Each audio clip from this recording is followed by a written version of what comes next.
తాకట్లో ఉన్న మీ బంగారాన్ని విడిపించి ఆ రోజు ఆన్లైన్ రేటుకి కొంటాం. Sharma gold company.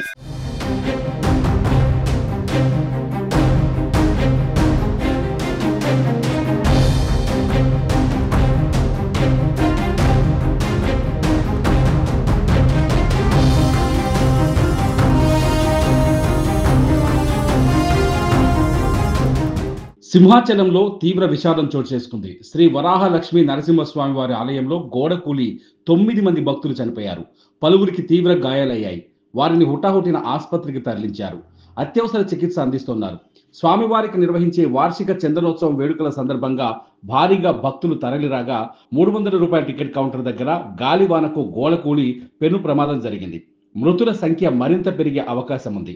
సంఘటనా స్థలానికి చేరుకున్న రెస్క్యూ సిబ్బంది ఎన్డీఆర్ఎఫ్, ఎస్డీఆర్ఎఫ్ సహాయక చర్యలు చేపట్టింది. మృతదేహాలను కేజీహెచ్ ఆసుపత్రికి తరలిస్తున్నారు. సింహాచలం లక్ష్మీనరసింహస్వామి వారికి ప్రతి సంవత్సరం చందనోత్సవం నిర్వహించడం ఆనవాయితీగా వస్తోంది. స్వామివారి నిజరూప దర్శనం చేసుకోవడానికి 2 తెలుగు రాష్ట్రాలతో పాటు పొరుగునే ఉన్న ఒడిశా నుంచి భారీ సంఖ్యలో భక్తులు ఆలయానికి వస్తుంటారు. ఈ ఏడాది చందనోత్సవానికి దాదాపు 2 లక్షల మందికి పైగా భక్తులు హాజరవుతారనే అంచనాలున్నాయి.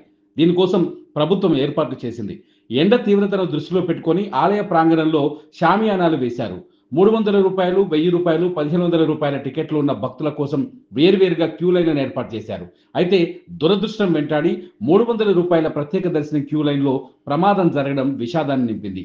బుధవారం తెల్లవారుజామున 2 గంటల 30 నిమిషాల సమయంలో ఉరుములు మెరుపులతో కూడిన భారీ వర్షం కురిసింది.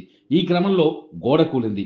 ఆ పక్క నుంచి క్యూ లైన్లోకి వెళుతున్న భక్తులపై గోడ విరిగిపడింది. ప్రమాదంపై సీఎం చంద్రబాబు తీవ్ర దిగ్భ్రాంతిని వ్యక్తం చేశారు. మరణించిన వారి కుటుంబాలకు ప్రగాఢ సానుభూతిని తెలియజేశారు.